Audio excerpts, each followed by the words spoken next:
Hello, everyone. Welcome to another episode of Sub-Auteurs, the movie podcast. We like movies. Hello. I We am. don't talk about Bruno. You know what? That's exactly why I wanted to moderate today. Because, if I wasn't, I'd be hopelessly just singing along. But yes, we are the Sub-Auteurs. My name's Mai. I'm Misha. And I'm Anjo. So apparently today we are going to be talking about Bruno because today we're talking about Disney's Encanto, the latest animated feature from them. So let's go.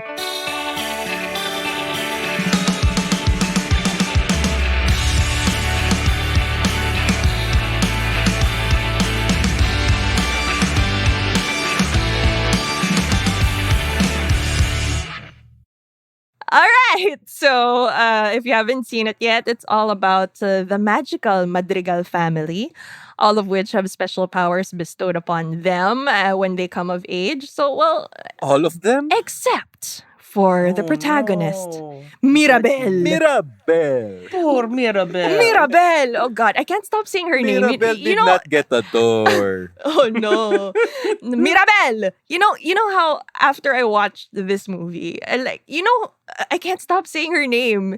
So of last word syndrome, not exactly last song syndrome. It's like just like a word I or a get it, I name get it, that's yeah. stuck on your head. After a while, I can't stop in that accent pa. But anyway, yes, it's about the I magical. super get it. I mean, like, you hear her name so many times, being said so forcefully and throughout the song. Mirabel! Mirabel! Mirabel! In her abuela's accent. Mirabel! Yes. I kind of want to get a goldfish now and name it Mirabel. Why a goldfish. Yeah, I get it. So anyway, yes, they live in a magical house called Casita. And their family power comes from this magical candle. But Like Gwyneth Paltrow. Oh my God.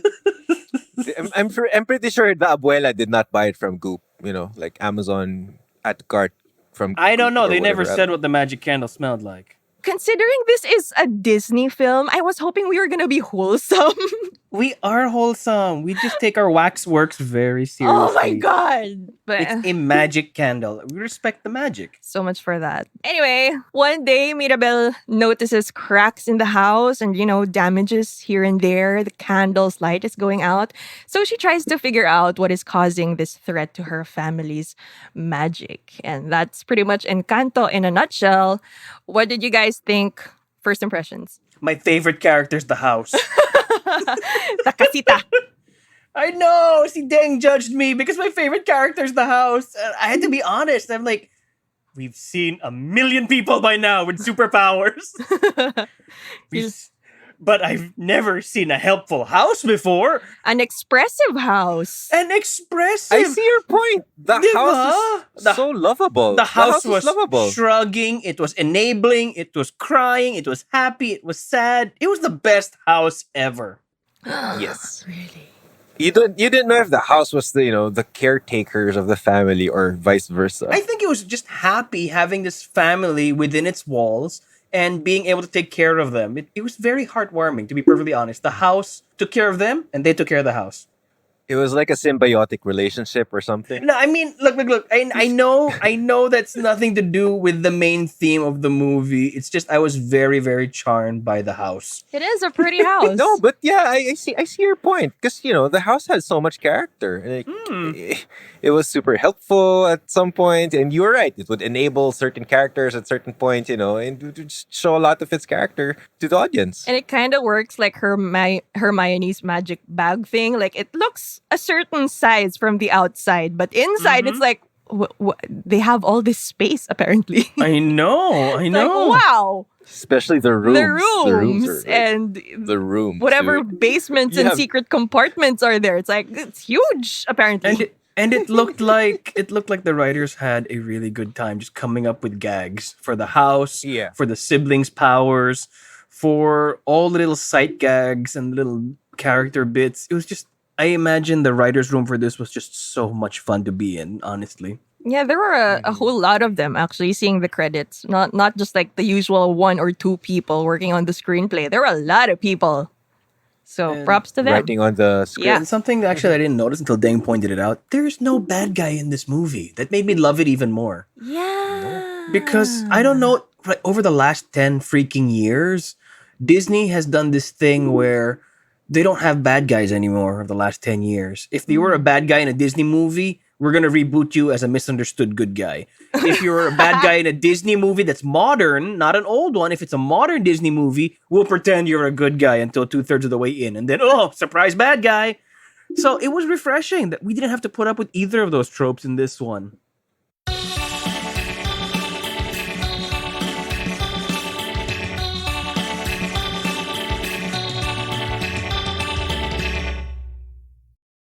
So while we're already at the characters, since the house is a character, Encanto stars Stephanie Beatriz, best known as Rosa from Brooklyn Nine-Nine. And I'm sure we have a lot to say about how versatile her voice is. Mm-hmm. Super. Absolutely. Like- Because she pitches it way down to play Rosa on 9-9, which we love. You know, she's your typical hard ass, leather jacket, motorcycle riding, super cop. Badass. She's a super cop, Yes, honestly, she on is. Brooklyn Nine-Nine.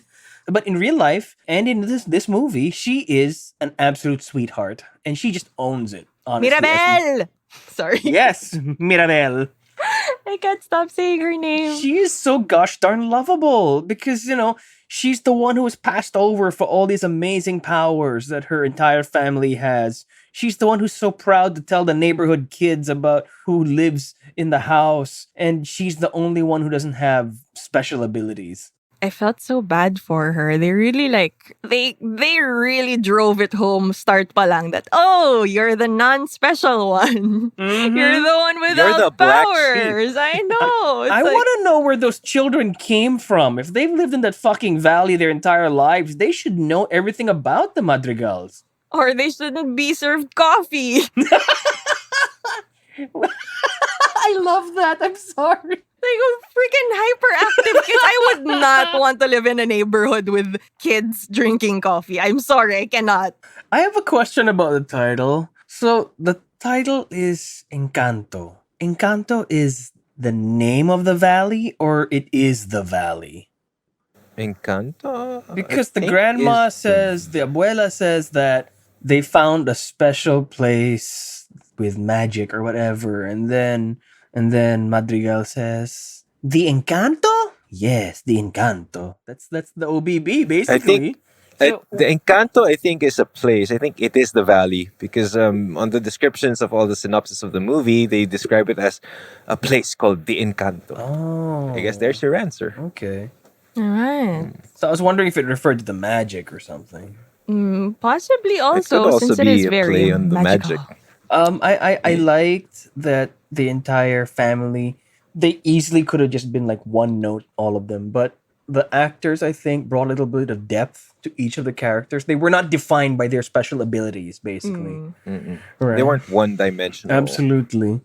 Especially when you go deeper into the family tree later on. But when Madrigal introduces her family in the opening number, which lays out this world and the characters who live in it, you have a very clear picture of these characters. One of them's got super strength. The eldest sister has super strength. Si, Luisa. yes, si Luisa. And then, Isabella, the middle child, is like Poison Ivy. Oh, poison ivy. She's kind of like Poison Ivy. She can control flowers. yeah. Only in very wholesome clothing. Nothing That's- skin tight or yes. anything. Truly wholesome clothing. Yeah, I mean, like, super. yeah, Poison Ivy, but not so much of the poison. And then you even have Madrigal's mother who can cure people, can heal people with food. With food. That's actually pretty cool, though. Like, imagine being so tired at the end of the day and you just get something from your fridge and you're like, oh, I'm good. I have a fine." bone to pick about that mother's power, though. So Go for it.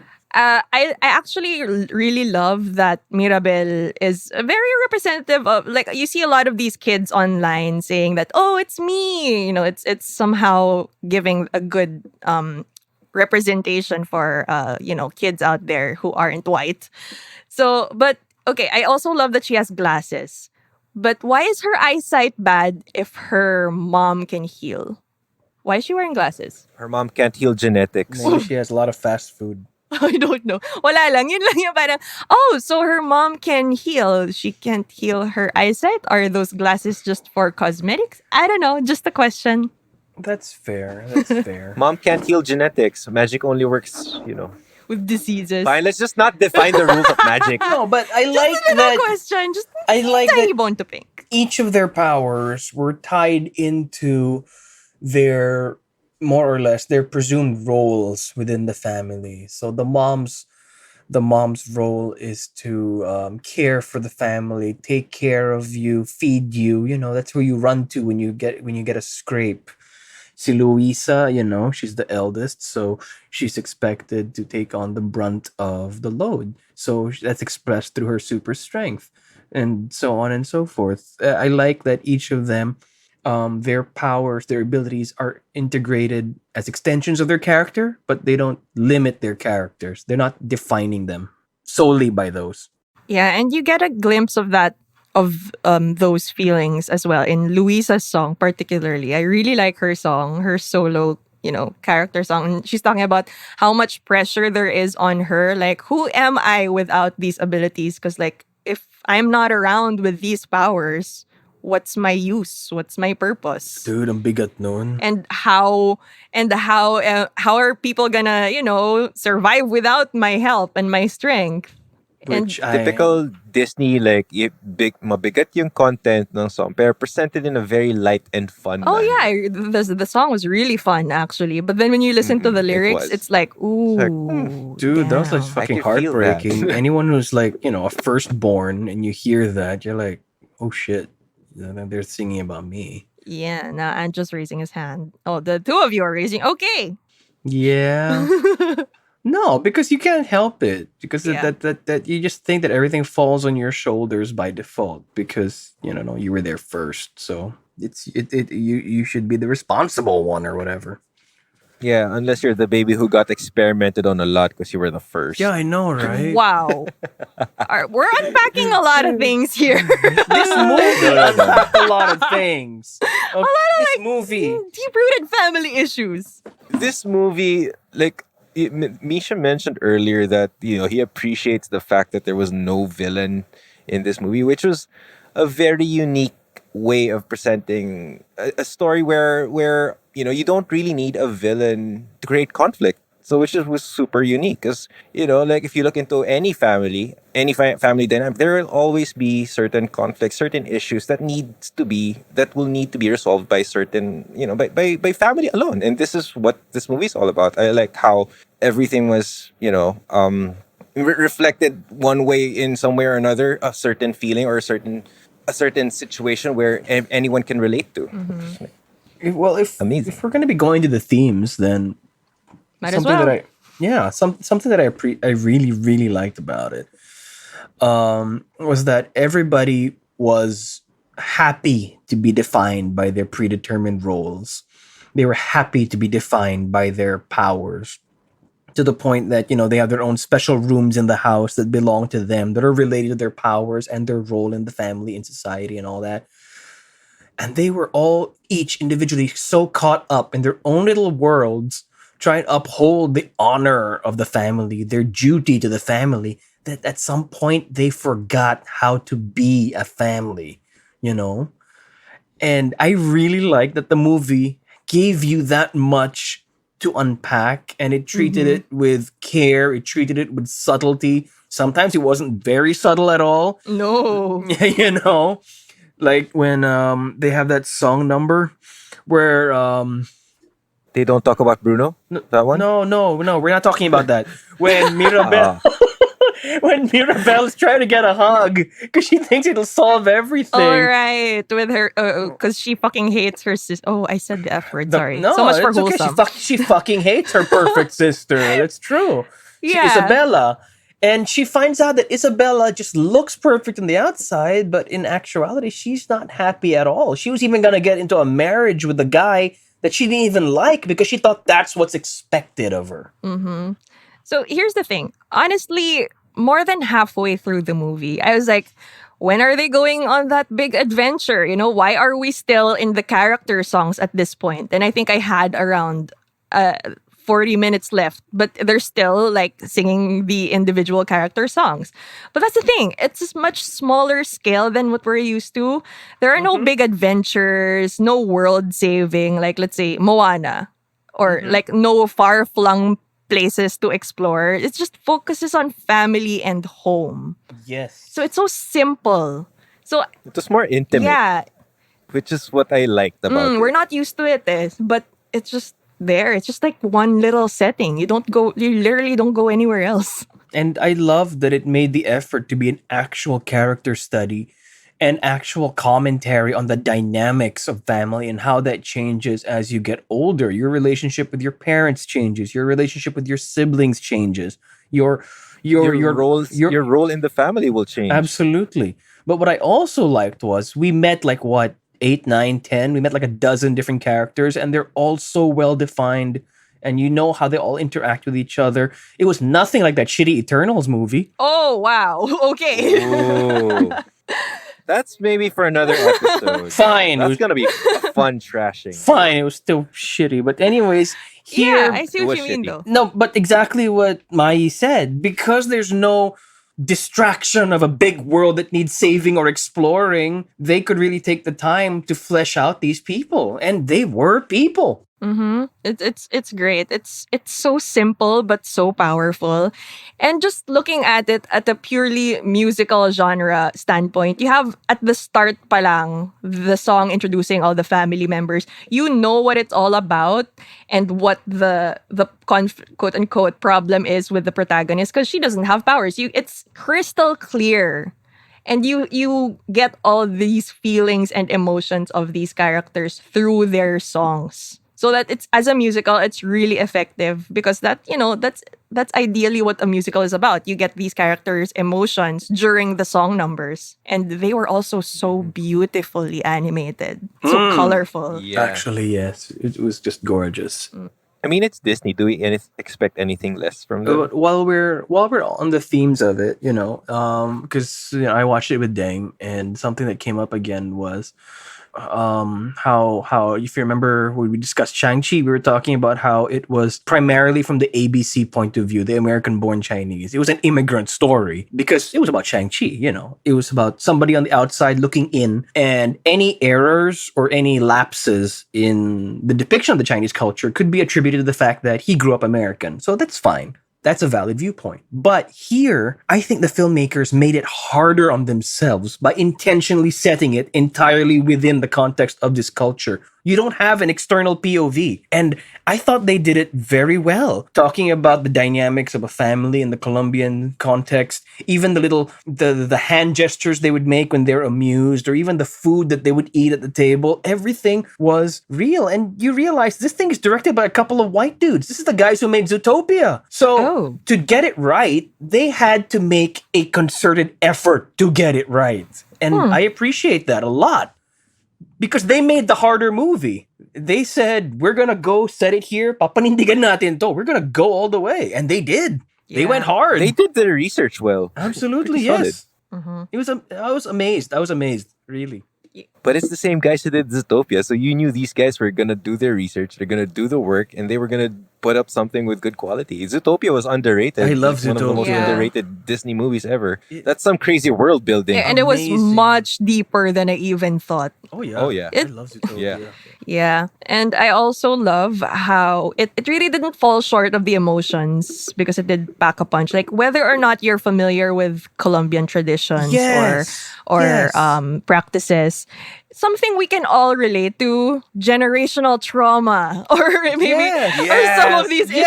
issues that really hit home. Like, Definitely. or Like family expectations. Oh my god. jealousy, pressure, expectations, the what ifs, which we are May- all very familiar to. Because on the surface, these family madrigal, it's supposed to be the perfect, perfect custodians or, safekeepers of this society. And then you realize that there are cracks, pun intended. Oh. We'll get to that. We'll get to that. Cracks in the wall that's actually, tearing the family apart. Whether or not they choose to see the cracks, it doesn't change the fact that they're there.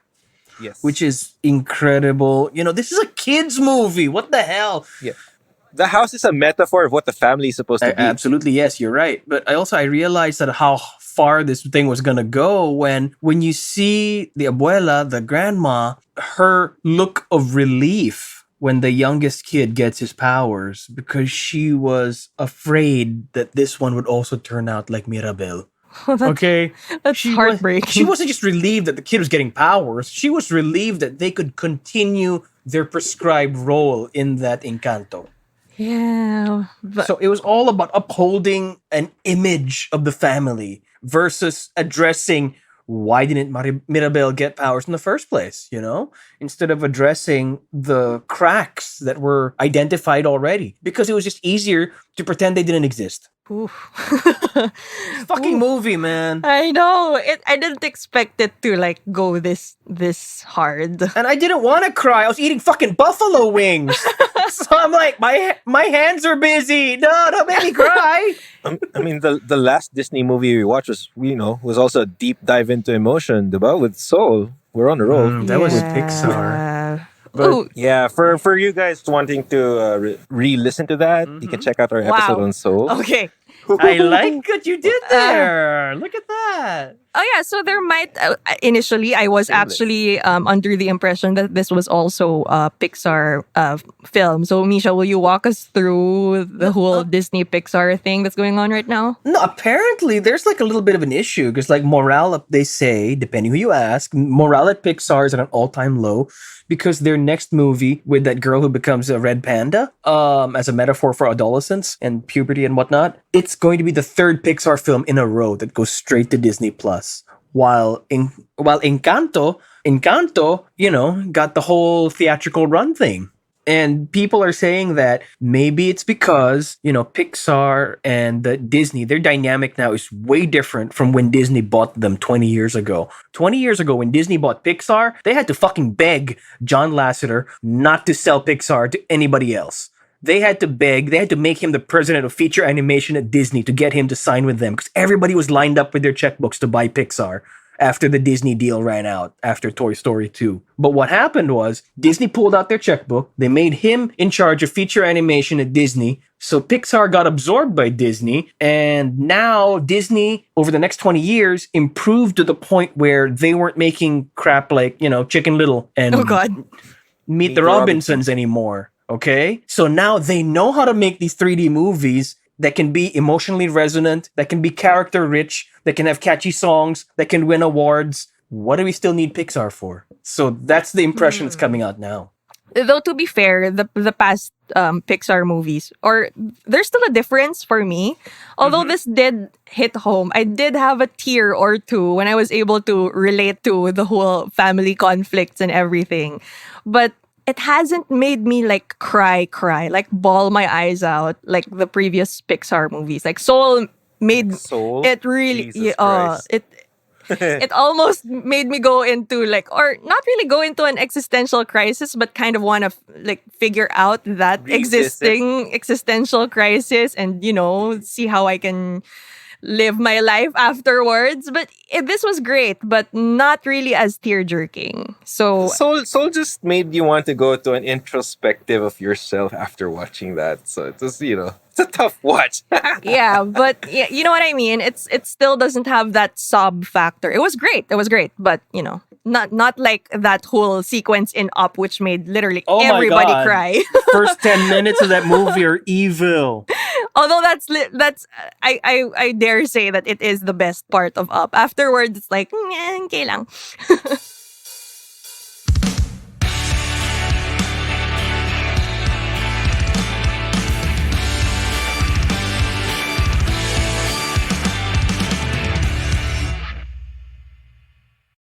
So, you want to talk about those cracks? Okay, let's talk about crack. What kind of crack are you guys Oh gonna my talk God. about? Huh? In the house. What are you talking All right, about? the house. Oh, Okay, so okay. part of the literal and figurative cracks that are showing up in their magical house, which I love the fucking house because it didn't hurt anybody. We The house get is it. You love the wonderful. house. The house just wanted to take care of them. But Okay, the thing is with that house is I kind of wish my house was like that. You know, like where are my slippers? In it, the panels of the floor. your You just create the house slippers. is to you. like 40% glass. The second it tried to move, it would lose half its walls. No, dude. Cement. When cement moves, Yeah, glass, They- cement, but we saw the cement. it's magic. Okay, It's fine, magic. fine. You want a magic house? Magic. It's a magic house. Pangit naman yung internet nyo. Not tonight. Galit si Misha ngayon. Because I love the house. Okay, let's go back. So you're fine. It turns out that the cracks that are forming, that at the beginning, Mirabelle is the only one who can see them. And we find out that there's a reason for that. Because apparently, even before she was born, they already had problems within the family, as personified by one of the brothers, Bruno. We don't talk about him. Bruno. Well, we gotta talk about him now. No. We Yeah. don't talk about Bruno. So if Mirabelle felt like the black sheep for not having powers, I felt so bad for Bruno. Oh my god. Like he was literally shunned. Yes. Because people can't take the fucking truth. And because he didn't fit that whole perfect image that they wanted to project. Yeah, sure, he's like kooky and weird and everything. He's the misunderstood brother. Yeah. Like he's the emo kid nobody Emo wants to kid. hang out with. Yeah, but I mean, like he's the loner. He dresses funny. He doesn't look as presentable as the rest of the family. He's the weird one. So nobody really wants to talk to Bruno. I could actually relate to Bruno to some extent. And I feel like it's not his fault. Like, sure, he can be weird or eccentric. He wants to be an actor. He's an actor. But knock on wood. but I think it's like a lot of the siblings or the family actually really hinged their personalities on their powers. But Bruno here, on the other hand, doesn't want his image or whatever people know him for to be related to his powers because he can see the future. He's scared of his powers. Yeah, and for some reason, people shun him because of something that's not his fault. It's not like he chose these powers. It's not like he chose to see a vision of your goldfish dying. You know what I mean? And Poor to Mirabelle. say all these and all these like these foreboding, threatening things in their future just because they can't accept that something bad's gonna happen to them, they shun the person. It's not his fault.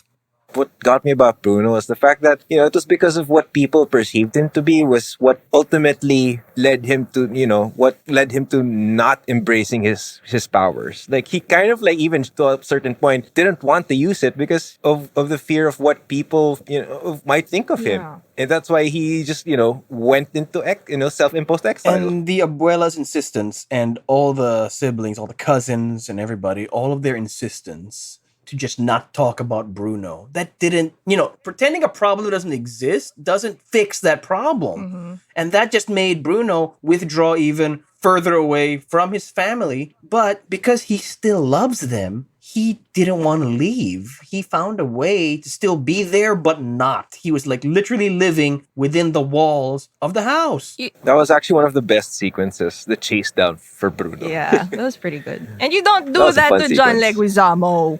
I know. He fixed John Wick's car. You don't do that to him. But yeah, that was great.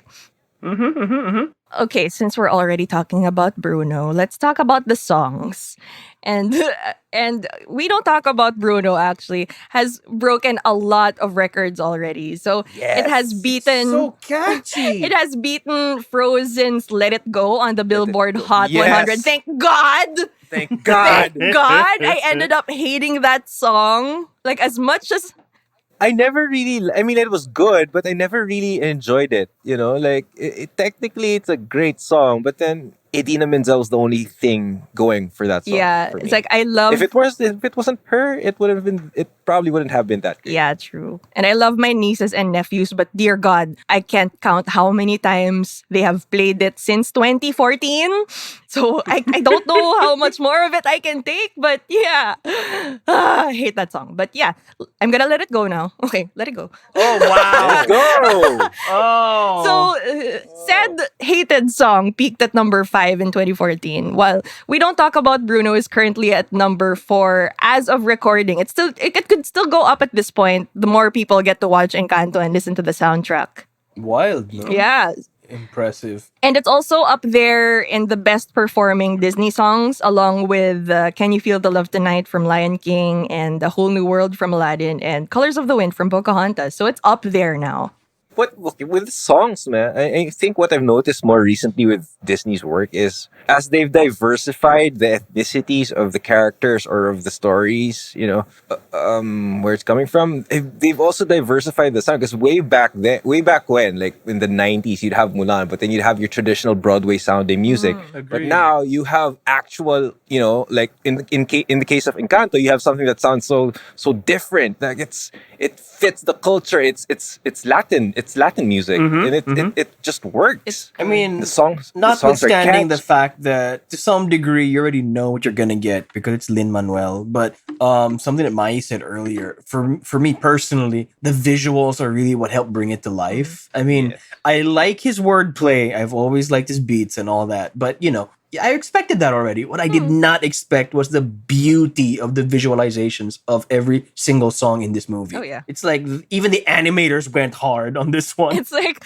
what are you guys on? I want whatever you're having. It's like they sat down with Lin-Manuel as he was composing, or he sat down with them as they were animating. I don't know which is which. It's like they just worked so well together. Like, what if flowers came out of her butt? But Lin-Manuel has been on a tear. He's had a release of another animated movie by DreamWorks recently, and it did not sound as great as this for some reason. But I think out of all the animated films that Lin-Manuel has written for, this is the one that's very, very distinctly Lin-Manuel. It's like the wordy verses and the raps, the tempo changes. And Something, the crazy wordplay. yeah. I'll be honest. I went in the movie blind. Like I did not know anything about the songs. I didn't even know anything about the story. I just went in blind, and then by the second song, and then I looked at my wife. I looked at Posh and said, "Is this Lin-Manuel?" He goes like, "Yeah, it's Lin-Manuel." Knew it. Yeah. It's so distinct. It Like is. he has It really a certain is. sound. It really is. Mhm. That's why, for me, that part wasn't surprising anymore. Nope. Because the more successful he gets, the more that the studios are going to ask for that sound, that particular sound of his. So fine, nandun na tayo. I just really like the way they fleshed everything out. The one thing that Lin-Manuel did na talagang malayo sa typical work niya is Moana. Yeah. But then I like the fact that he tapped into the music of that culture also, just to be able to make something But so I think part of that thing, the reason that the Moana one is different, because also the people he was collaborating with, he was working with Jermaine Clements for that one, wasn't he? For the music. He was? I didn't know that. Yeah, see, Jermaine was the big lobster crab thing. Oh yeah, he did work with So him. Flight I'm the still- Concords, yo. I'm still thinking, like, what will we do in the shadows? Like, I'm seeing a vampire. But yeah, So, what were your favorite songs? Besides, obviously, the one that's hitting. We don't talk about Bruno. My favorite, I really like Luisa's song. Me About too. Yes. having to Same, carry same. everything.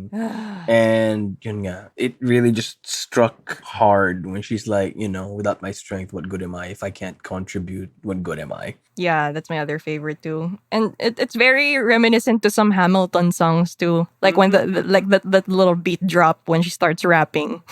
I actually like the song of Isabella because it was something about finding yourself, like realizing who you are as a person, I as like opposed that to just also. like it was like something so cathartic, like breaking free, like this is me, like that was a fun We're song. breaking free! Joke lang. I hate Ibang that. Disney. Ibang Disney yun. I hate that movie. But you know what? Starting What off are you, with high? School musical? with how Wah. with how Mirabel set up the whole family dynamic, I was so ready to hate Isabella, because Isabella. because she's like, she's the perfect one, she's the prissy one. Like She's Colombian Rapunzel. so I was so ready to relate to Mirabel hating her, because like, oh, you have everything. What the hell are you complaining about at this point? Especially from somebody who didn't know what Isabella was all about. So I was really ready to like hate her as much as Mirabel did, because like, oh, who likes those perfect prissy characters anyway? But when her song came out and we finally find out that, oh, she doesn't want to be this perfect. She's just holding up an image because she can't be herself, because abuelita wants her to be the perfect child and the poster child, kumbaga. And she's now forced to like marry this guy she's not even into. So it's like, oh wow, okay. And I suddenly felt so bad for hating on her. Wait, I have a question about Dolores. Question about Dolores. Oh, I 'Cause like her superpower, she can hear anything, right? Yeah. Pero chismosa siya. She can't keep a She's secret. Misha. I know, that was Can't great. keep a secret. I love it. That one scene sa dining table. That yung was may gold. secret. That was fucking Yeah. gold. Where all of them were I was learning what was laughing. going That on was good. one after the other. Or even But- before that, when Mirabel's dad sees Mirabel putting together the puzzle of Bruno's vision, and he was like, "Don't tell anyone." So you didn't see, there are no cracks. Nobody heard this. And she was like, Dolores was like, "I heard it." But there. Dolores, right? Fine, she sings that she can still hear Bruno. She sings that she can hear him, and we know he's been living in the house. So she's been hearing Bruno. Couldn't she discern that he was in the house and not like, 100 miles away? She didn't talk about it. Eh, siya nga yung chismosa eh. Wouldn't you be creeped out if you heard the fucking rats putting on little plays inside the walls of the house? Good point, though. And while we're on it, I'm kind of mad at Bruno. I'm kind of mad at Bruno for putting a hole in my favorite magic house. Wow. Because you put a hole in that wall. Are you hurting the house? You don't know. It's magic. The house let him put the hole. If the house let him put the hole, then dapat malinis yung korte ng hole. It was not. It was like a busted hole hidden behind a picture. Yeah, out of respect for Bruno, just his hardcore. Let's let Bruno have this win because he's such a loser. Yeah, dude. Do you see the state that he was living What a in? He was watching a patronizing TV house. with postcards, dude. He was watching TV with postcards. And he was talking to with himself for mice. years. Yeah. I'm an actor. Give it to Bruno. Give it to Bruno. Maybe the house didn't like him either, so the house didn't like even bother to like go to that, because it was like, I can't go there. Remember when Mirabel was like in that area already, and then she was talking to the house, and the house was like, Oh, no, yeah.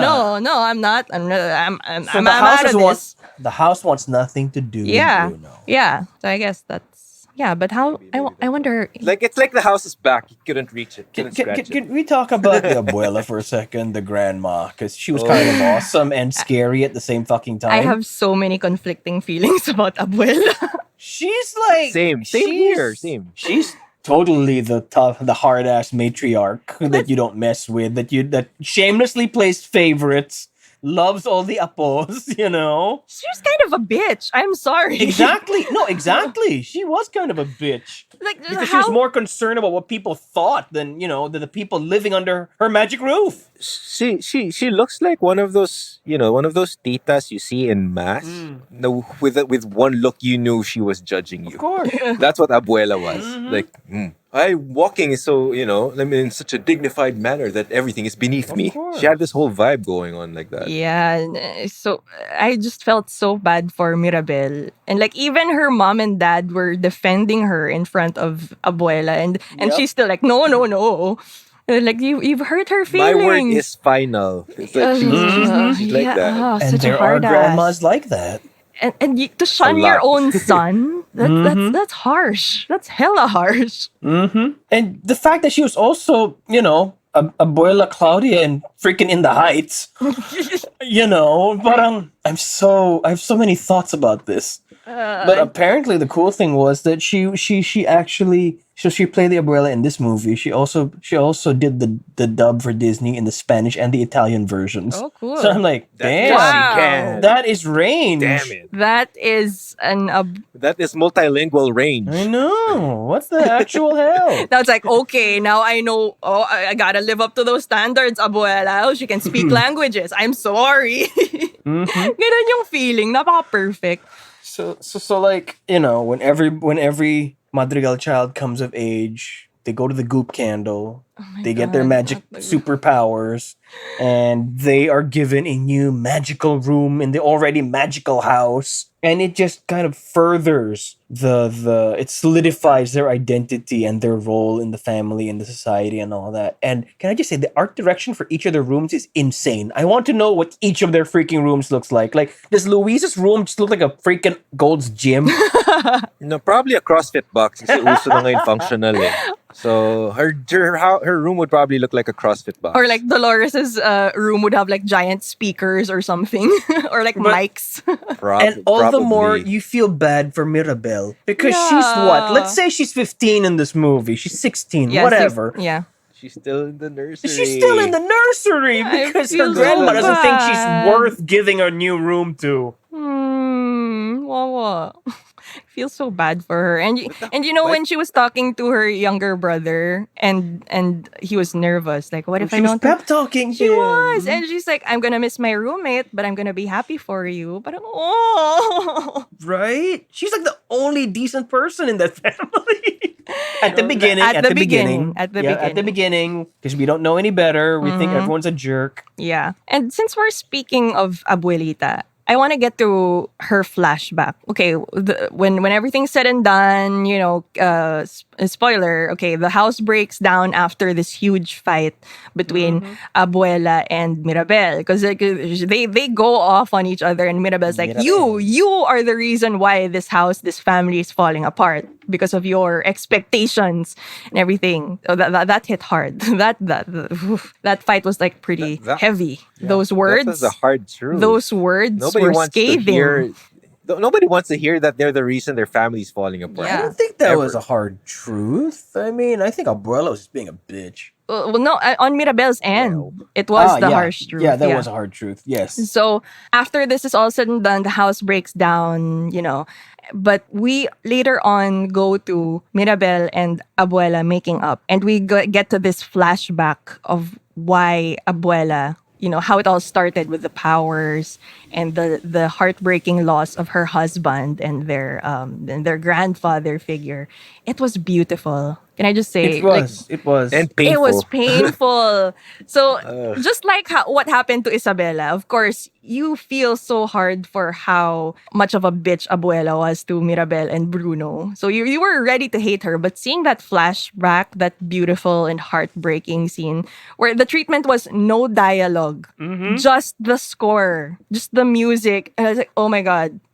I think that was when I lost it though. Like I don't know. Like I just felt something, you know, dripping out of my eye. Like what the fuck is happening? Glad that sentence ended with I.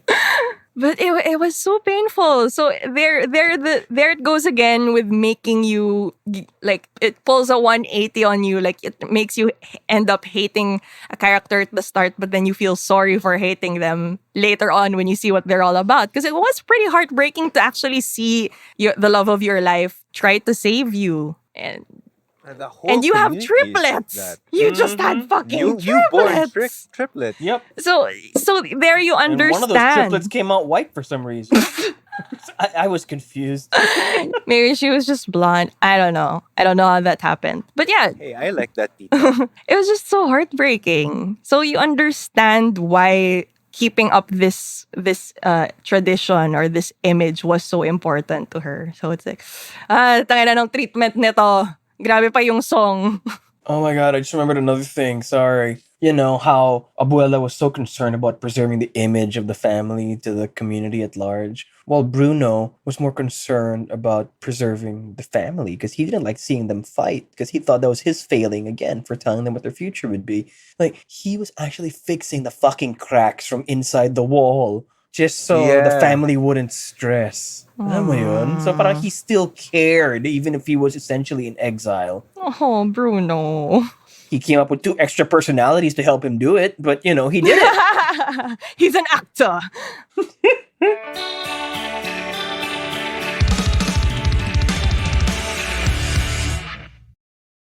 What I enjoyed talaga was this exact culmination of the whole story, because this is when you realize when all the characters really know what their roles are in the family, and that there's an acceptance of the changes because of the realizations that were made because of Mirabel's role in the Right. family. And, like I really liked at the when they realized that maybe their powers aren't coming back, but they'd already made peace with it by then. Yeah. It was nice to see that, especially with, Luisa trying to lift things when she no longer could. It was so And then with sad. me and her just like sobbing, like, Luisa, can you get the piano? Okay. Because yun nga, And then panganay eh. She can't say yeah. no. And in the end, you see Mirabel helping her lift stuff. It's so hard. Mm-hmm. Oh, my heart. And when things do turn out for the best, their powers come back and all that. I like that they haven't quite forgotten the lessons that they picked up when they didn't have the powers. Like I like how Luisa actually is allowed to sit back in a hammock Yes, and be with a served a drink. lemonade by one of the donkeys. Because Oh. even the Like donkeys rest. know that Luisa needs a break. Yeah, she does. And you can see Isabella like all decked out in different colors now, not Yes, just 'cause purple. Yes. Yes. She just like wears She had her hair yeah, so she can look whatever the hell she wants. I'm still fucking And- suspicious of the her former fiance though, because he Mm. turned on a fucking dime. Yeah. Yeah, what is up with that, That's Wilmer kinda Valderrama? sketchy. Please explain yourself, Fez. What the hell, man? No, and I like the fact that he started courting Dolores. He was like, "Let's get married," and Dolores was like, "Hold on, let's get to know each other first." Yeah. Mhm. It's like good. Yeah. But yeah, that was kind of sketchy. Like, oh, okay. Yeah. So I know. you just literally met. just got rejected by Isabella, and then she's like, "But here's my sister or cousin, Well, he got his Dolores." nose broke twice, so I don't know. Yeah. Maybe his brain's all rattled, but still, See, poison ivy, violence with plants. But He gets punched out by freaking vines. Yeah, But I yeah, like the it's- fact that like I was calling it na like if her role isn't to have power, she will never get power. She will be the one who will be the check and balance of the family, which eventually happened. Absolutely, I loved it. I was just very happy for them. Because what she lacked in power, she made up for the love, genuine love for the family. She really fixed the cracks in her dysfunctional family because they were dysfunctional. They didn't even know it. Or if they knew it, they didn't even want to admit it. Luisa would rather go into a whole song and dance than tell her what she overheard. Rather than admit that there's a problem. She's going to start singing and talking about herself while she's benching donkeys. Benching donkey. Well, she kind of was, It sounds better if you say benching jackasses. Okay. I was already teary eyed when the whole community came together to help this family they've been relying on for generations at this point. And what really got the waterworks started was when they gave Mirabel her own doorknob Oh, yeah. because she never got her own room, but they wanted her to know that this house was just as much her house as it was theirs. And I was just, fuck this movie. Come on. Well, although me personally, just my opinion, I would have wanted to see more of how the Madrigal family is integrated into the neighborhood they're in, because we saw it from the True. start. We saw it at the start that they help out the mom giving out food, healing people, but that's only at the start. So Yeah. I just wanted to see more of why, in the end, the townspeople would want to help rebuild the casita. Maybe if it were a little bit more important in the plot. Because we only saw that in the start. And everything else in between was about just the family. I think part of it, I think they did a little bit about that at the beginning where there was nobody living there and everybody in the village was also some kind of a refugee. Yeah, I get that. But, So parang, they owe everything to these people. Otherwise, they'd probably still be on the run, I guess, or something. maybe. But yeah, they could have fleshed it out. A It little would have been bit. nice if we saw them for a more extended period without their powers, trying to get along with the townspeople. Yeah. So we can see what their dynamic is. That would have been nice. Yeah, that's my only sana they could have worked on it a little bit more. But either way, it's still good in general. That still did tug at my heartstrings either way. So Yep. I like that. I like naman kasi I see what your point is, pero I think kasi it would have deviated from the focus talaga Yeah, it is. of what. Yeah, Good point. Like I don't know. I can't suggest like a fix for it, but I would have wanted to see a little bit I more. think the only fix for it I would suggest is running time. Make it Maybe. longer. Make it longer. Yeah, So but make That it means long. Lin-Manuel might have churned out more songs. So make it longer and add more deviant elements. That would just make it fucking Eternals again. I don't want to talk about Eternals No. then why'd you bring it up? Why'd you bring it up? because that was a smooth segue. Okay. But yeah, either way, it's still great. It's still, worth the watch, in my opinion. Would you guys recommend it? Or Absolutely.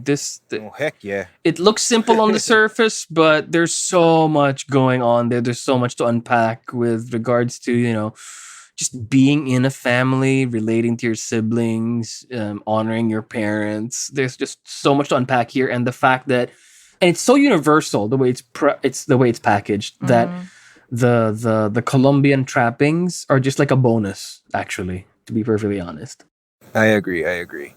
I would highly recommend this, not just for not just for the songs because it's Lin-Manuel Miranda, but the overall story is just it's rich, it's intimate, it's something everybody can relate to. Plus, the characters are lovable. The house. Bruno's lovable. The you house is can't let the lovable. house go. I will never Even let the bloody house abuela, go. even abuela, being at a point, sometimes bitchy, but you get the reason why she's like that. To a point, she will remind you of somebody in your family that you think is a hard ass, but then you love them all the same. Yeah. Which is why I appreciated this movie. Can I just say, like, how what's his face, John Ratzenberger, essentially is Pixar's Lucky Charm. Like, they give him a cameo in every fucking movie they make. The guy who does the voice of Ham, right? Ham. But here, what Disney's been doing the last 10 years or whatever, they've been putting Alan Tudyk into everything. Because he was Hey Hey, and now he was the toucan in this one. So he seems to be a whole bunch of confused animals, basically.